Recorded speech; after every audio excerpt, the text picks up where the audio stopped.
l'extérieur, nous réalisons l'amour de Jésus. Rejeté seul, suspendu entre ciel et terre. Mon Dieu, pourquoi m'as-tu abandonné? Le cri de désespoir, le cri de quelqu'un qui était souffrant, seul. Le cri de quelqu'un ce matin qui pense qu'il est tout seul. Il croit être abandonné. Il croit être rejeté. Touché par l'indifférence autour de lui. Mon Dieu, pourquoi m'as-tu abandonné? Mon Dieu,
que Jésus est ressuscité.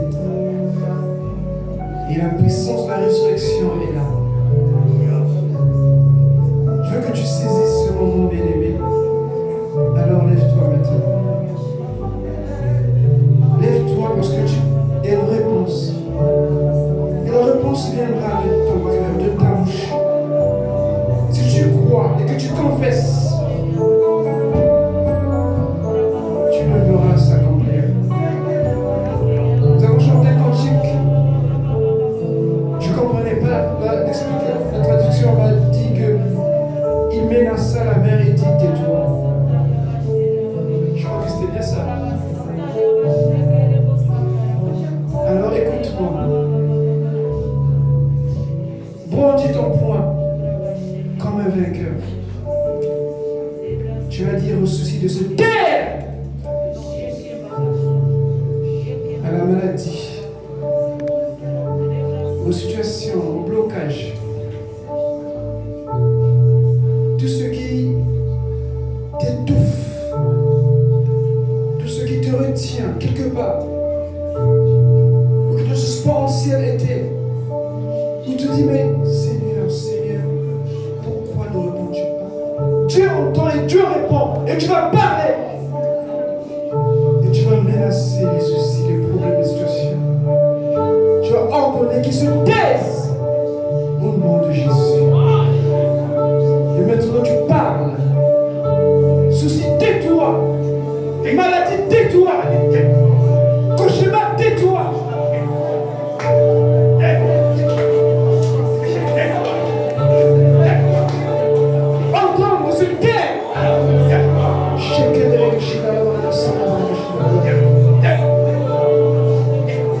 Célibat, tais-toi. Stérilité, tais-toi. Blocage, tais-toi. Chômage, te tais. Mari de une femme, je te tais. Encore de se taire dans ta vie. Et définitivement, par la puissance de la résurrection, ce matin, la puissance de la résurrection est là. Jésus est là. Tout blocage, entends de se taire, que leur bouche ne s'ouvre plus dans ta vie. Les échecs, taisez-vous, les défaites, taisez-vous.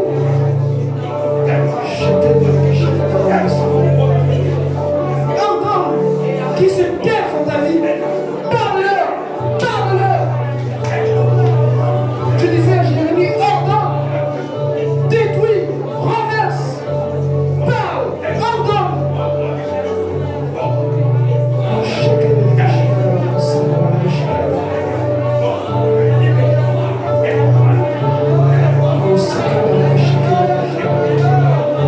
Maladie, douleur, tension, mal d'estomac, douleur articulaire, des maux de tête, toute maladie, tu te tais au nom de Jésus.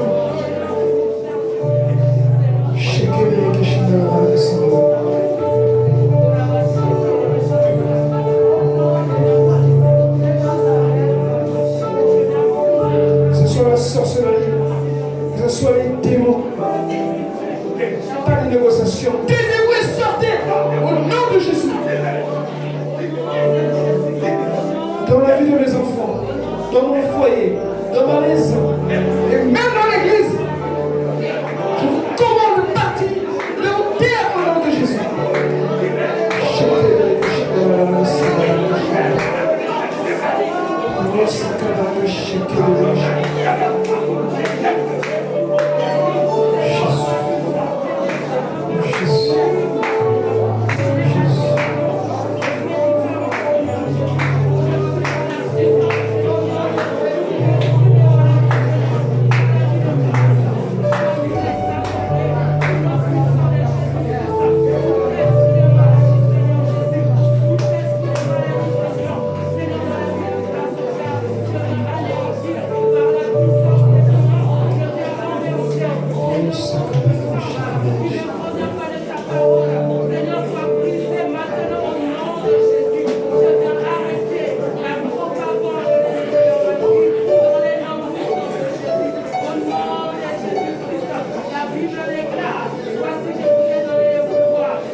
Amen. Qui croit? Alléluia. C'est un moment où le diable redoute, c'est ce moment-ci. Alléluia. Il est vivant. Il est vivant. Il est vivant.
après avoir donné ce pouvoir aux disciples, alors tous étaient tellement contents, ils ont dit tout ce qui s'est passé.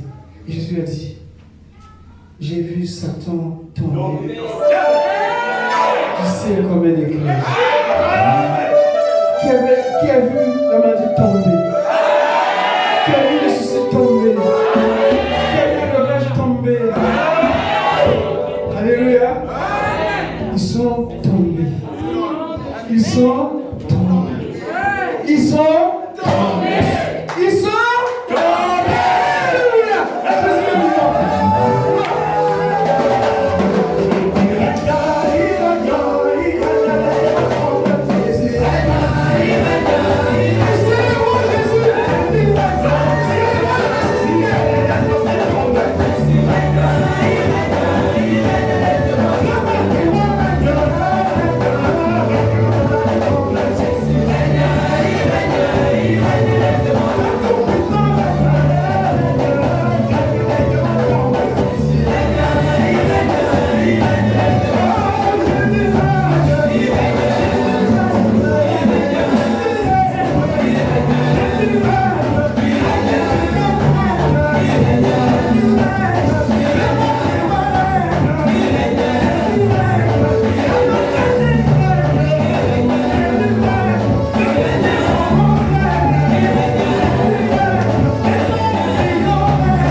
Seigneur visite son troupeau.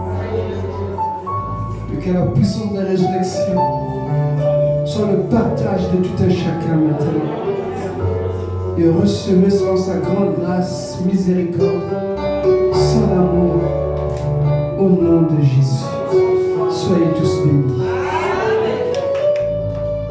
On va nous asseoir.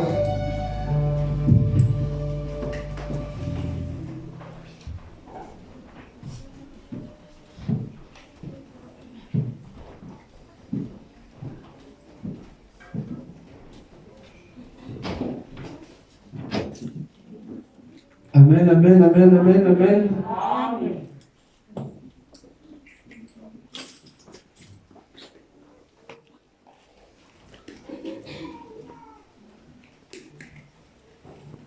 Il y a une chose qu'on doit peut-être se repentir. On avait parlé de culte de louange au début de l'année. Je pense qu'il faut revoir ça. Amen. Alléluia. Amen. Louer le Seigneur, c'est un devoir pour nous. Et l'adorer, c'est un privilège. Nous devons revoir cela, bien-aimé. Alléluia.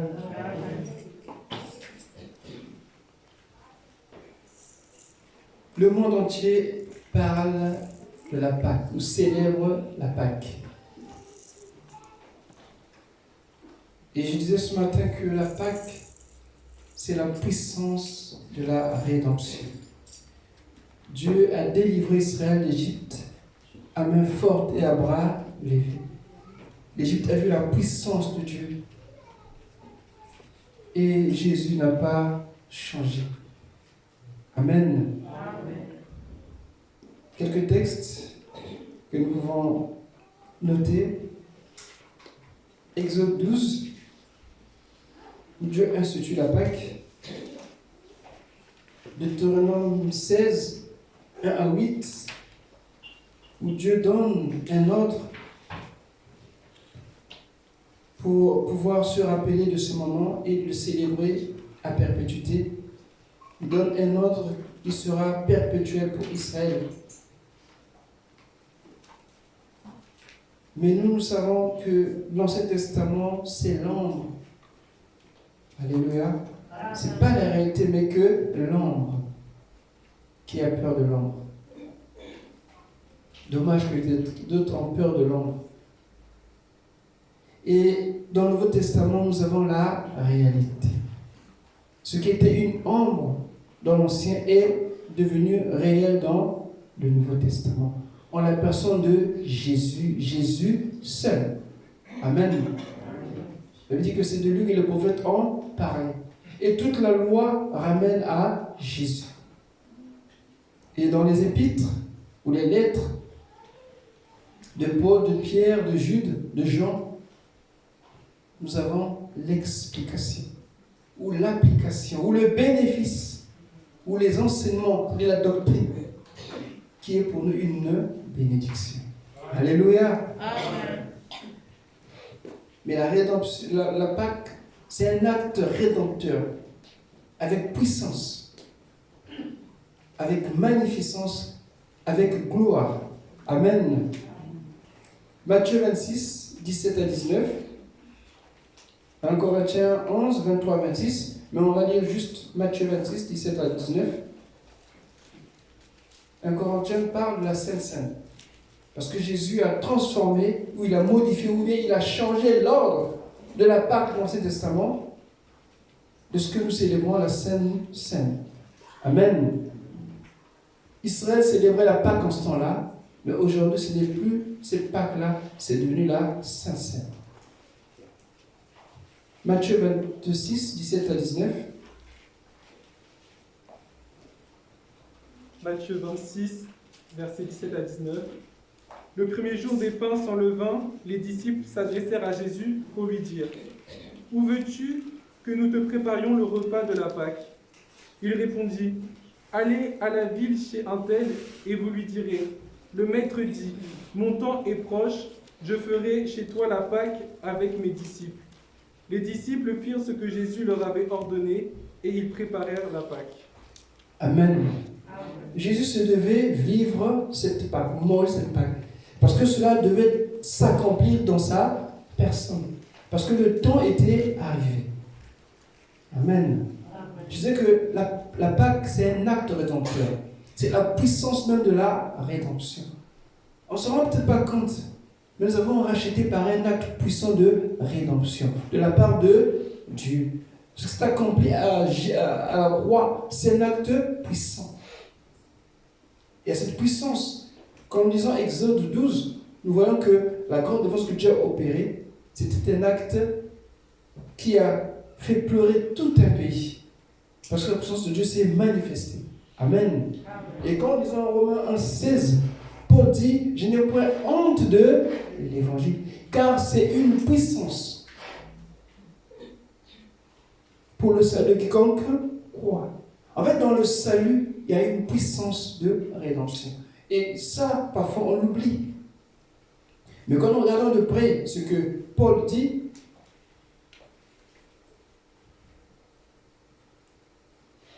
car je n'ai point honte de l'évangile, c'est la puissance de Dieu pour le salut de quiconque croit. Les mêmes mots, si on les juxtapose avec ceux dans l'Ancien Testament, le salut ici parle d'un acte de rédemption fort, puissant. Donc, il est question ici de tous les actes de rédemption que nous connaissons, c'est-à-dire la justification, la rédemption en elle-même, la grâce, la propitiation, l'imputation, le pardon, la glorification, la sanctification. Tout ça sont connus dans le salut, qui en d'autres termes veut dire rédemption, le rachat. Amen. Et ce que Dieu a fait avec Israël, mais c'était que par l'ombre, comme une apparence. Et Dieu a utilisé des symboles et des types pour amener Israël à vivre, à connaître cette réalité. Cependant, ils ont interverti les voies de Dieu. Amen. Et dans le Nouveau Testament, dans l'Ancien Testament, nous avons beaucoup de symboles et des types. Et pour la plupart des symboles ne changent pas. Parce que ça traduit certaines réalités. Et les types peuvent être changeants. Ça peut être un personnage, ça peut être un événement, ça peut être une fête, un animal, peu importe. Mais c'est juste des approximations de la réalité. Nous disons que Isaac est le type de Jésus et aussi le type des rachetés que nous sommes. Parce que c'est le fils de la promesse. Mais Isaac avait ses défauts. Amen. Ève, on peut dire que c'est l'image de l'Église. Mais elle avait ses défauts. Tout comme Salomon, la sagesse qu'il a représente Christ, mais Salomon avait ses défauts. Ce sont des types. Les types ne sont pas parfaits. Mais les symboles ne changent pas. L'eau, la pluie, l'huile représentent le Saint-Esprit. Mais ce n'est pas le Saint-Esprit. C'est que des symboles. Alléluia. Mais aujourd'hui, ces symboles n'ont plus leur valeur parce que tout est dans l'esprit, tout est par l'esprit. N'essayez pas qu'on vous verse de l'huile pour vous consacrer. Parce que quand je vois Acte 9, quand Dieu a dit mettez-moi à part Paul et Barnabas, quelqu'un me dit s'il y avait de l'huile à côté. On a fait quoi? On a imposé.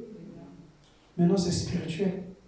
Ah, pasteur, il faut mettre l'huile, il faut prier pour l'huile. Non, c'est pas l'esprit. L'église, c'est l'ère, la période de l'esprit. Ceux qui ne comprennent pas ça, ils ont du mal à vivre la vie de l'église. Nous devons comprendre que les choses ont changé. On est dans une nouvelle ère, une nouvelle période où tout se fait par le Saint-Esprit. Nous sommes des grands enfants de Dieu par la puissance du Saint-Esprit. Alléluia. Donc, dans le Nouveau Testament, nous avons des symboles. Dans l'Ancien Testament, nous avons des symboles aussi. Mais dans le Nouveau, il n'y a pas de type. Parce que Jésus est la réalité même de ce qu'était l'ombre dans l'Ancien Testament. Amen. Je vais noter le fait du caractère perpétuel de la Pâque dont Dieu parle dans Exode et Lévitique. Quand il dit « ce sera pour vous une fête perpétuelle », ça ne veut pas dire que c'est pour toujours, c'est jusqu'à la fin, non. Ça veut parler d'une certaine période, un temps donné, jusqu'à ce que ce qui est parfait arrive. Donc vous devez le faire toujours, encore, jusqu'à ce que Jésus vienne. Mais ça ne veut pas dire que c'est pour l'éternité. Amen. Ce qui est perpétuel, c'est-à-dire ça a une durée dans le temps qui est plus ou moins longue, mais qui va un jour s'arrêter. Et ce caractère s'est réellement arrêté quand Jésus est venu. Et à son tour, Jésus a associé un acte perpétuel en lisant 1 Corinthiens 11, le verset 26. Vous allez remarquer ce que Jésus dit. Si on les juxtapose, on voit que c'est la même continuité, c'est la continuité de ce que Dieu avait dit pour Israël. Parce que c'était que dans l'ombre, mais aujourd'hui nous sommes dans la réalité. Jésus vient dire cette phrase qui nous montre que cela aussi va s'arrêter. 1 Corinthiens 11, verset 26.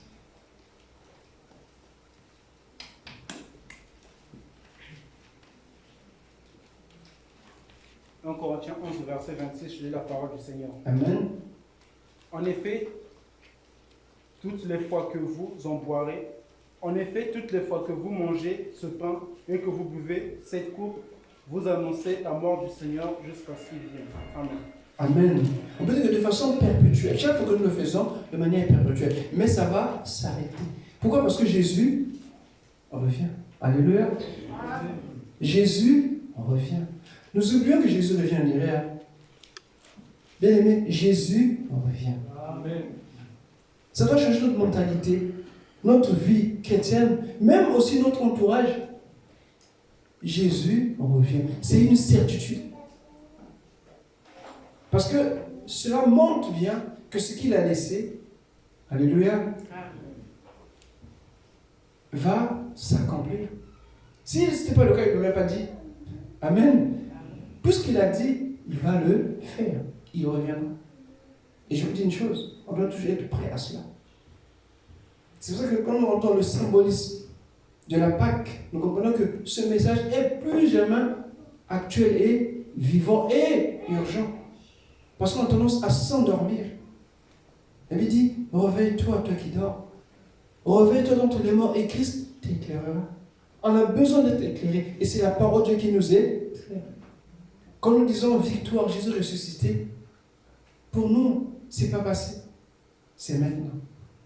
Alléluia. Amen. Dimanche, nous célébrons Jésus. Pourquoi? Parce que c'est le jour qu'il est ressuscité. Parce que ça, c'est comme ça ensemble. Mais lundi aussi, mardi aussi, mercredi aussi, jeudi, vendredi, samedi, parce que Jésus est en toi. Donc tu es pour Dieu une Pâque vivante. Alléluia. Amen. La Pâque n'est pas extérieure, mais ça fait par notre vie. Elle est intégrée à notre existence. Et puisque nous avons cette réalité de la Pâque, notre vie, forcément, doit être impactée. Et que tu le veuilles ou non, ce que Dieu a dit, il va le faire. Amen. Jésus a dit, il reviendra, il reviendra. Amen. Donc, c'est que dans 1 Corinthiens 11, nous avons cette réalité que Jésus revient. Tout comme Dieu avait dit à Israël, vous le faites de manière perpétuelle, jusqu'à ce qui est parfait arrive. Jésus est arrivé et la Pâque, dès que les Juifs fêtent cela, n'a plus son sens. Ça a complètement changé. On est rentré dans l'ère de l'Esprit. Mais ceux qui n'ont pas compris ce message restent dans l'Ancien Testament. Ils sont en train de voir les ombres. Bientôt, il y aura, je ne sais pas, la fête des rameaux, je ne sais pas quoi, on va mettre des choses qu'ils vont mettre sur les maisons. Bien aimé, tout ça, c'était que de l'ombre. Tout est aujourd'hui spirituel. Chasser un démon, il n'y a pas d'huile à mettre. Au nom de Jésus. Pour guérir, il n'y a pas d'huile à mettre. Au nom de Jésus. Il y a une situation compliquée. Au nom de Jésus. Pourquoi les chrétiens aujourd'hui veulent toucher, ça ne sert à rien.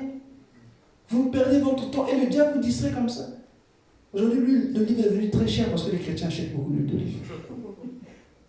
Alléluia. Amen. Ils ont compris. Ils ont augmenté le prix. Une bonne consécration, il faut beaucoup d'huile de première qualité. Mais ça ne sert pas. Ça ne sert pas. Amen. C'est spirituel. Tant qu'on n'a pas compris cette dimension de notre vie spirituelle, bien aimé, c'est très difficile d'avancer. On peut t'imposer les mains à la limite, c'est normal. Jésus a dit, vous imposez madame, elles seront guéries. Il n'a pas dit que vous mettrez l'huile. Oui, Jacques a dit, mais ce n'est pas dans les conditions qu'aujourd'hui que nous vivons. Ceux qui viennent à la cellule savent comment j'ai expliqué l'histoire de Jacques. Alléluia. Oui, Dieu peut te dire d'une manière express de fais ceci, mais ça s'arrête là. C'est pas chaque fois que tu fais quelque chose, sinon tu seras comme le pharmacien d'à côté. Alléluia. Amen. Dieu est esprit. Dieu agit toujours avec son esprit. Donc, dans Lévitique 23, où Dieu donne les recommandations pour la Pâque, quand on parle de Pâques ou des pains sans levain, c'est la même chose. Mais il y a 3 événements dans la Pâque, ou les pains sans levain, comme on l'a lu dans Matthieu, qui sont consécutifs à la Pâque de manière générale. Le premier événement, c'est la Pâque en tant que l'agneau qui est offert en sacrifice. Cela se fait qu'en un jour. Et ça nous ramène à la croix, où Jésus est mort à Golgotha. Amen. C'est un jour. Jésus est mort en un jour. Il n'est pas resté longtemps sur la croix. Ça veut dire que ce sont des événements qui se faisaient ponctuellement. On ne peut pas faire beaucoup de jours pour faire cuire un agneau. Amen. On prépare, c'est fini, vous mangez. Donc juste un jour. Et suivez la fête des pains sans levain. Alors à ce moment-là, ça prenait 7 jours. C'était beaucoup.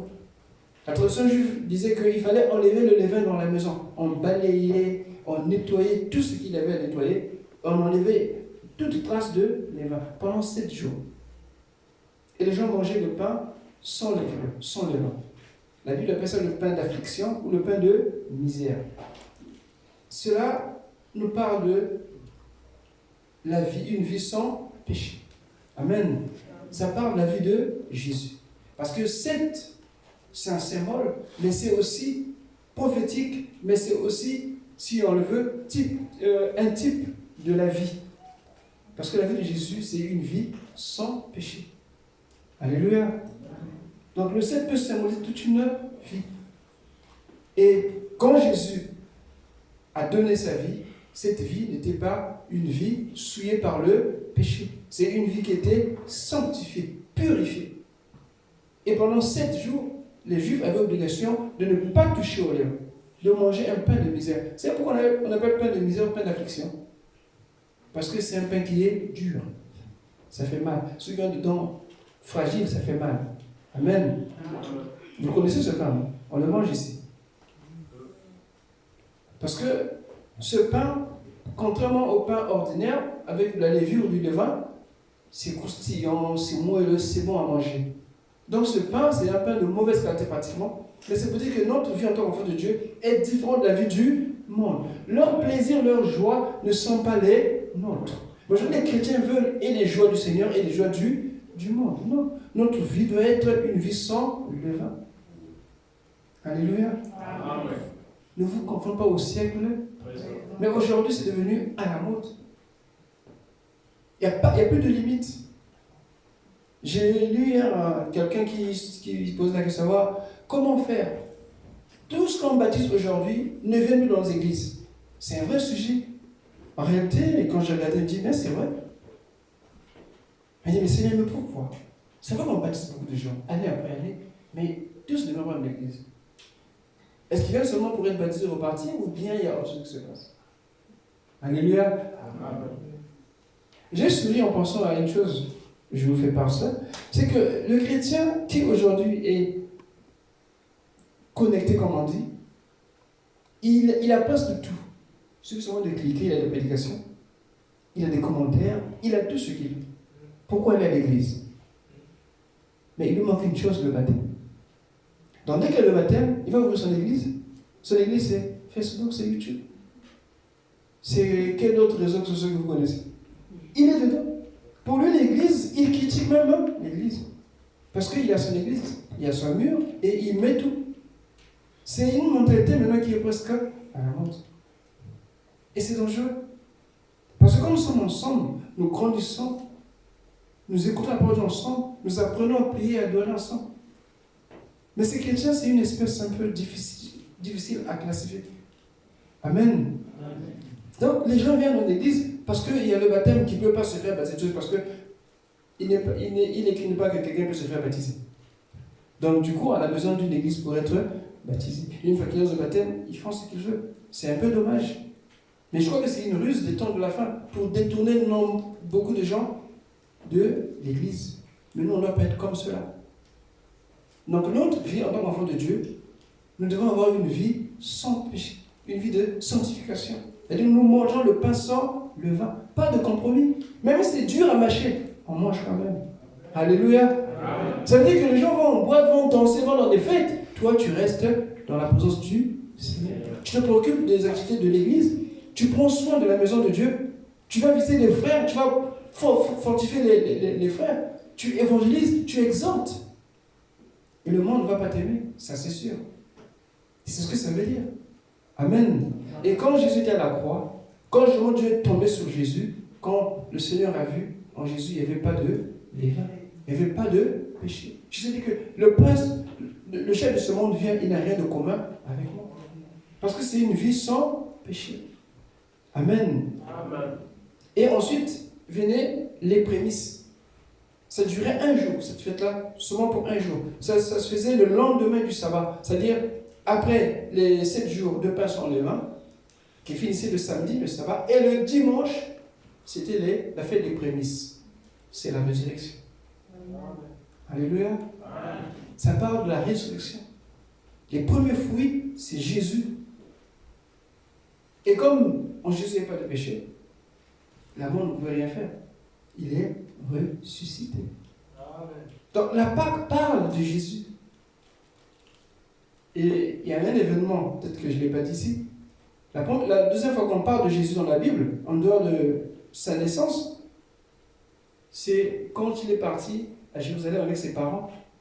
Et il est resté à Jérusalem, ses parents les cherchaient partout.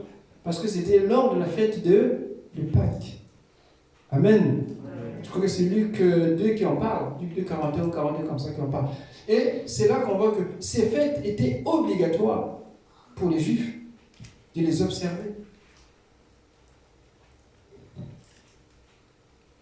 Parlons justement de ces fêtes obligatoires. Nous les avons dans Deutéronome 16 qui donne des détails et Exode, et différents exodes sur la Pâque. Pourquoi? Parce que dans Exode, ils étaient dans une terre étrangère. C'était des esclaves. Amen. Mais dans Deutéronome, ils devaient retrouver la terre promise. Donc, ce n'étaient pas les mêmes conditions. Et du coup, la fête ou ces fêtes n'avaient plus les mêmes obligations. En Égypte, il fallait rôtir l'agneau. Mais dans Deutéronome, il fallait faire bouillir l'agneau. Ça change. Amen. Amen. Parce que ce n'est pas les mêmes conditions. Donc, il y avait 3 manifestations, toujours il y avait 3 fêtes qui avaient pour caractère obligatoire, nécessitant un rassemblement d'Israël. Ça, c'est ce que nous apprend Deutéronome. Dieu dit que tout homme où qu'il se trouve doit venir à Jérusalem pour adorer, par rapport à ces événements, à ces fêtes. La première, c'est la Pâque, appelée aussi la fête des pains sans levain. Et nous voyons dans Luc 2, je veux dire dans Luc 2, 41, 42, là, Marie et Joseph vont à Jérusalem parce que c'était obligatoire, il fallait qu'ils aillent. Et Jésus va rester dans le temple.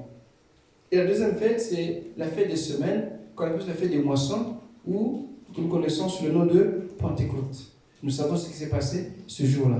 Amen. C'est-à-dire 50 jours après la Pâque. Et enfin, c'est la fête des tabernacles. On a une idée sur cette fête-là concernant 1 Samuel 1, le verset 7. On nous parle d'Elkana et ses 2 femmes qui montaient à la fête chaque année parce que par rapport à la période qui est dite ici, ça correspond aux fêtes des tabernacles. Là que Pénina mortifiait chaque fois Anne. Mais les deux étaient des chrétiens. Amen. C'est-à-dire des enfants de Dieu, mais qui ne s'aimaient pas. Ça arrive, non? Non? Soyez honnêtes. Amen. À lui, je ne le supporte pas. À lui, je ne l'aime pas. Mon Dieu est bon. Et c'est comme ça. On est tous des chrétiens, on a le même esprit. Bien aimé, il y a 2 choses que nous avons de plus. Le pardon et l'humilité. C'est important. Dire pardon, c'est une force. s'humilier aussi, c'est une force. Comment que tu le fais? Ne dis pas que parce que je me suis humilié, tu vas m'élever. Non. Reste dans cette position. Ne cherche pas cela comme un but à atteindre. Pour toi-même, ça va te faire grandir. Amen. Amen. Donc, voilà ces 3 fêtes qui étaient liées par rapport aux événements de la Pâque. Maintenant, ce que nous pouvons retenir, ce qui nous concerne aujourd'hui. Je sais que la Pâque, c'est la croix. Elle est passée dans l'événement, mais c'est réel dans notre vie aujourd'hui encore, jusqu'à ce que Jésus vienne. C'est le but de la Sainte Seine. Quand nous prenons la Sainte Seine, bien aimé, c'est pour cela que nous prenons la coupe, nous prenons le pain sans le vin.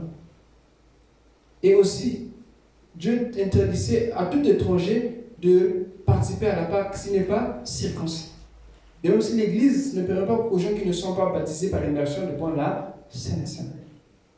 Parce que ça tire un jugement. Et aussi l'Église peut en pâtir. Amen. Amen. Et c'est bien quand je reçois Dieu de te baptiser et de participer à la table du Seigneur.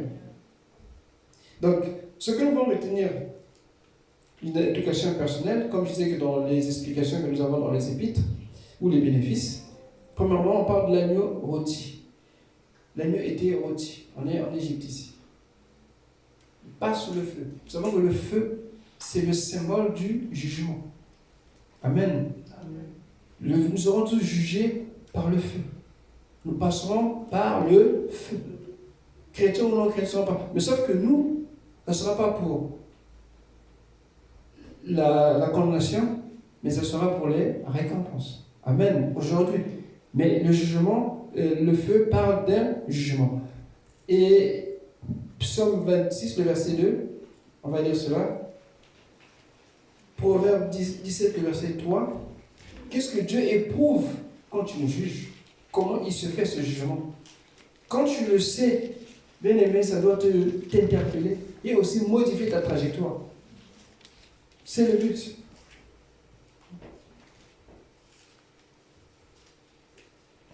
Le Psaume 26, le verset 2, et Proverbe 17, le verset 3. Psaume 26, le verset 2. Examine-moi, Éternel. Mets-moi à l'épreuve, purifie au creux mes reins et mon cœur. Amen. Tu peux reprendre, s'il te plaît? Examine-moi, ô Éternel. Mets-moi à l'épreuve, purifie au creux mes reins et mon cœur. Amen. Sonde-moi, Éternel, éprouve-moi, fais passer au creuset mes reins et mon cœur. C'est-à-dire, l'agneau était rôti avec tout ce qu'il y avait. On n'enlevait pas les viscères. De la tête aux jambes, aux pieds, pardon, tout devait passer par le feu. Ça part de l'intérieur, de tes émotions. Ça part de tes sentiments. Ça part de tes pensées. Les entrailles partent de notre profondeur.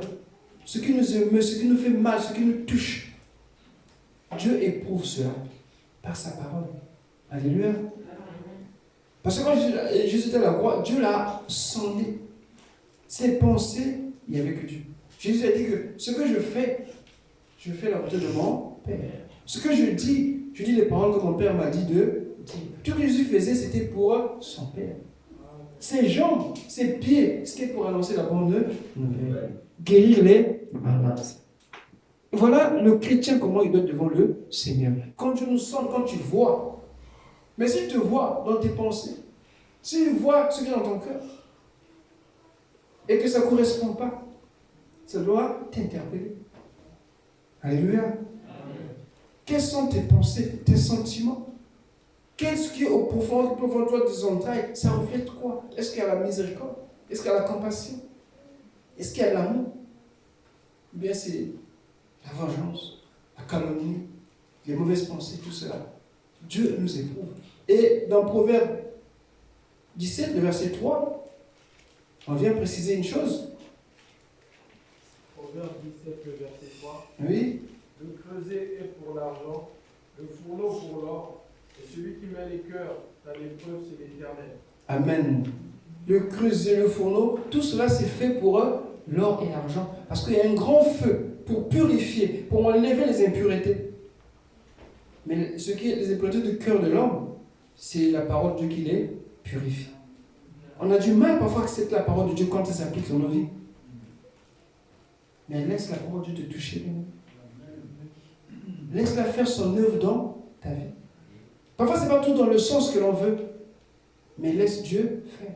Si l'homme arrive à purifier l'or ou l'argent avec le feu, dans le creuset, ou bien dans le fourneau, mais Dieu, lui, il ne fait pas ça. Parce qu'il fait ça par le feu, il restera plein de toi.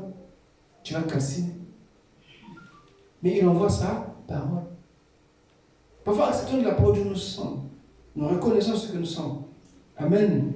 Et Jésus à la croix, Dieu a regardé sa tête, sa pensée, son cœur. Jésus dit que je suis doux et humble de cœur. Et cela doit nous parler. La Pâque, c'est pas seulement la fête, mais c'est une vie, une illustration d'une vie, une vie nouvelle.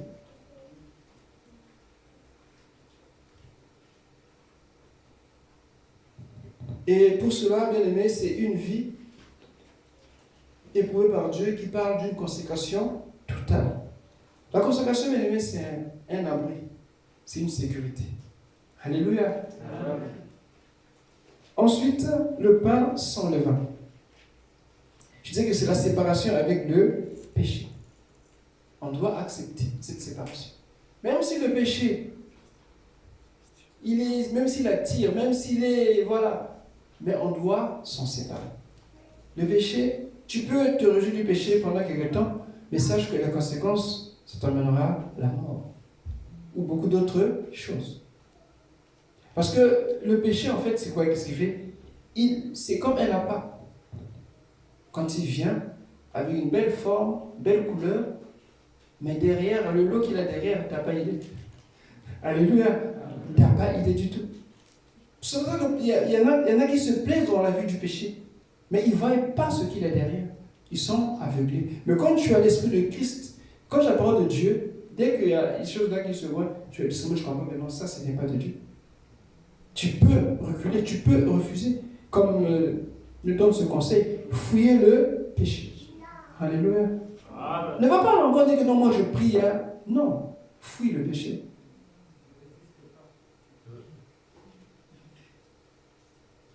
Il y en a qui sont forts. Et ensuite, les herbes amères. Historiquement, ça nous parle des souffrances que les Hébreux ont connues en Égypte. Mais nous, aujourd'hui, ça parle plus de nous rappeler que là où Dieu nous a pris, pour ne pas qu'on retombe dans les mêmes choses. Si Dieu t'a sorti de l'impudicité, du mensonge, du vol, de toutes ces choses-là, tu ne dois plus retourner. Quand je donne ta vie au Seigneur, quand je le reçois, si tu es dans telle situation, Dieu t'a changé de là, ne repart plus. Tu dois te dire que non, ma vie appartient à Jésus. Je ne suis plus la même personne que j'étais hier. Mais généralement, le diable il vient, il te trompe. Comme disait Pharaon, allez prier, mais revenez. Mais tu peux faire, on ne saura pas. À l'église, on ne saura pas. Le pasteur ne saura pas.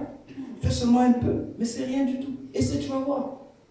La cigarette, mais juste une cigarette, tu verras. Et puis ça passe vite. Alléluia.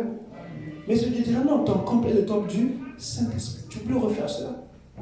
Donc en fait, les herbes amères nous rappellent les conséquences du péché. Et on doit fuir le péché.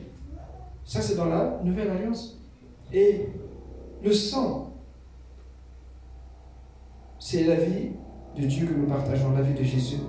Mais en Égypte, le sang était sur les portes. Vous voyez ce qu'ils ont fait? Ils ont sacrifié l'animal, ils ont pris le sang, ils ont mis sur les linteaux, c'est-à-dire sur les portes. Et ils ne sont pas restés là à attendre. Amen. Pour voir qu'est-ce qui va se passer. Ils ont mis le sang, ils sont rentrés dans la maison, ils ont fermé la porte. C'est la sécurité et la protection. Parce que cela ne les concernait pas. Ils ont seulement accepté ce que Dieu a dit. En fait, Dieu leur montrait le chemin de la foi. Non seulement on ne parle pas de la foi. Le mot foi revient plus dans le Nouveau Testament. Mais par ces symboles, par ces types, Dieu voulait leur montrer que ceux qui s'approchent de Dieu doivent avoir la foi. Et Israël était devant un test, mais vraiment bien réfléchir. Dieu, c'est un bon enseignant. Il dit, mettez le sang et rentrez. Fermez la porte. Le reste ne vous concerne pas. Mais quand tu vas enseigner, quand on prie pour toi, accepte. Comment Dieu va faire, ce n'est pas ton problème. Amen.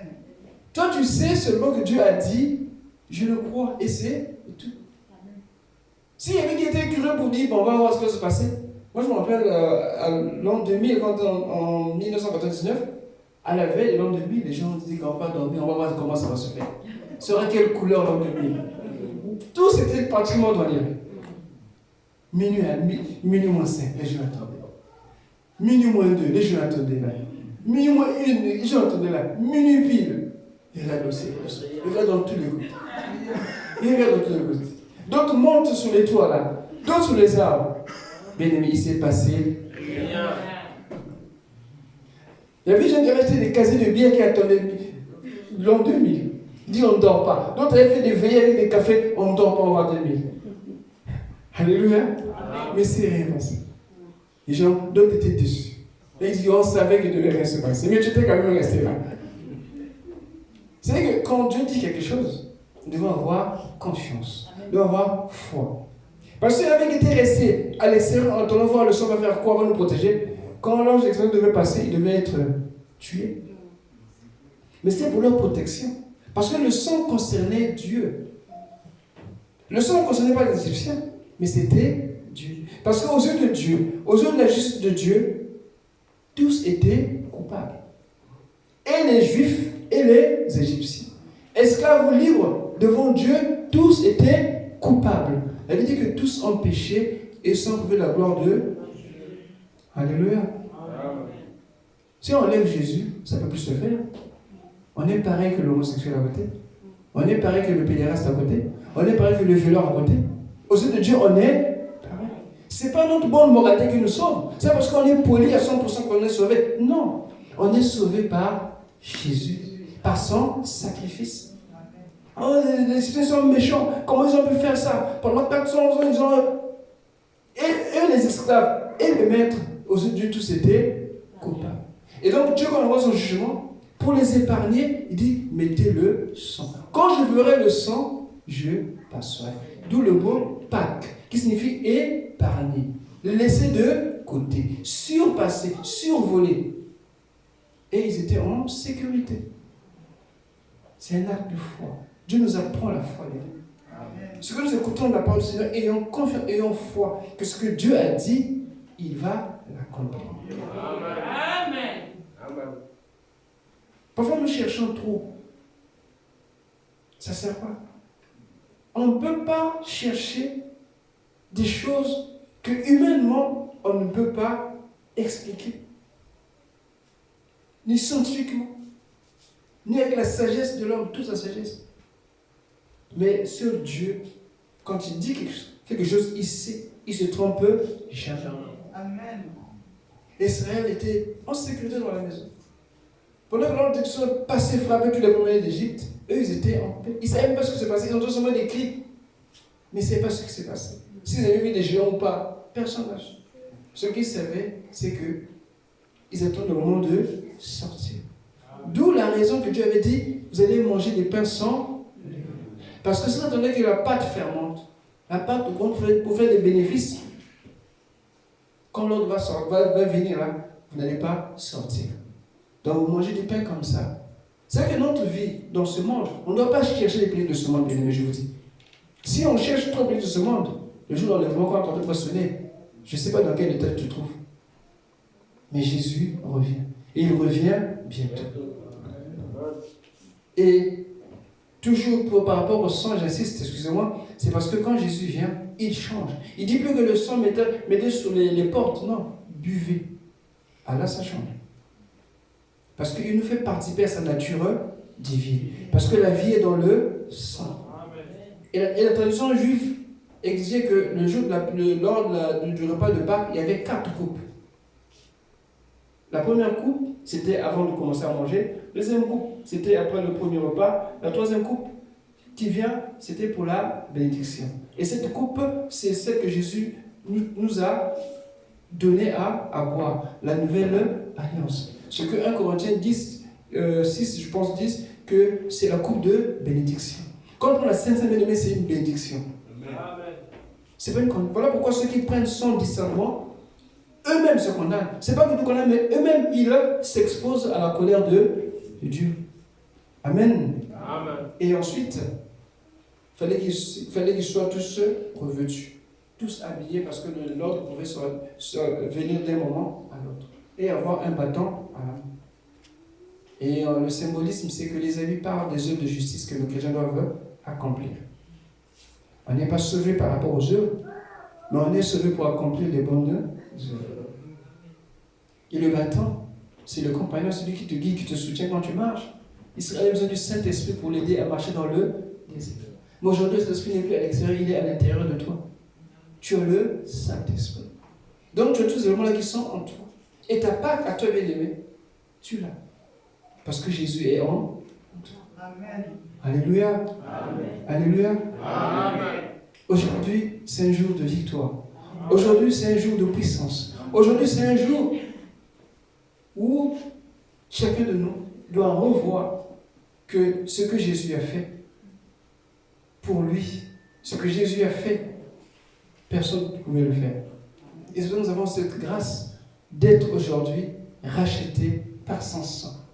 Rachetés puissamment par l'œuvre de la rédemption. Ce que Jésus a fait à la croix. Nous avons raison de le louer, de le bénir, de le célébrer. Alléluia. Amen. Parce qu'il est ressuscité. Et nous aussi, avec lui, nous sommes ressuscités. Amen. Amen. Que le Seigneur nous bénisse. Amen. On va se lever.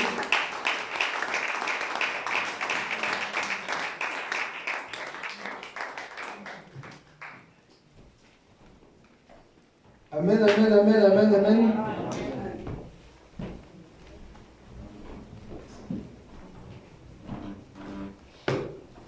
Le Saint-Esprit te donne la victoire. Il te conduit également. C'était le bâton en ce temps-là, mais aujourd'hui, il est en toi. S'il y a des zones, il y a des moments où de faiblesse dans ta vie que tu n'arrives pas, confie-toi au Saint-Esprit. Dis, je veux une vie victorieuse.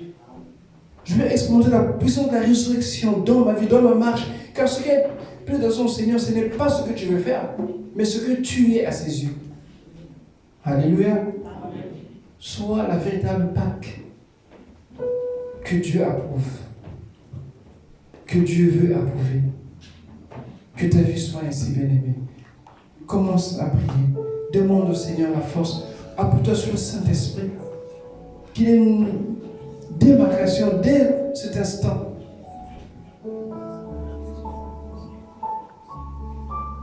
Jésus revient bientôt. Et le Saint-Esprit a été donné une fois pour toutes. Tu peux vaincre. Tu peux arriver. Tu peux tenir. Tout a été fait. Alléluia. Nous te rendons gloire, Seigneur. Toi qui as fait la promesse, tu es fidèle. Nous nous rappelons qu'à la croix, tu étais monté pour nous. Nous nous rappelons qu'à la croix, tu as souffert pour nous. Nous nous rappelons qu'à la croix, tu as tout enduré pour nous. Et aujourd'hui, nous célébrons ton nom. Parce que sur toute la ligne, tu as été déclaré vainqueur. Sur toute la ligne, tu as montré combien tu es parfait. Sur toute la ligne, tu as montré combien tu es puissant. À ton image, Seigneur, nous voulons ressembler davantage et te bénir encore. Seigneur, cette réalité, qu'elle fasse partie de notre être, de ma vie, de ce que je suis, Seigneur. Et je m'appuie sur toi, cher Saint-Esprit. Louange et gloire te reviennent, Seigneur. Pour nos vies que tu transformes, pour nos vies que tu continues de changer, de toucher davantage, et de répandre sur nous, Seigneur, ton esprit avec abondance. Alléluia.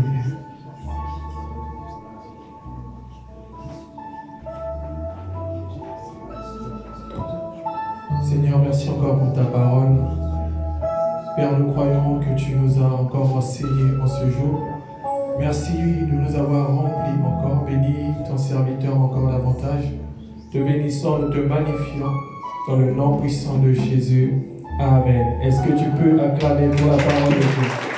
Tu peux faire plus que ça, tu peux encore acclamer encore. Alléluia. Que le Seigneur vous bénisse. Nous passons aux annonces.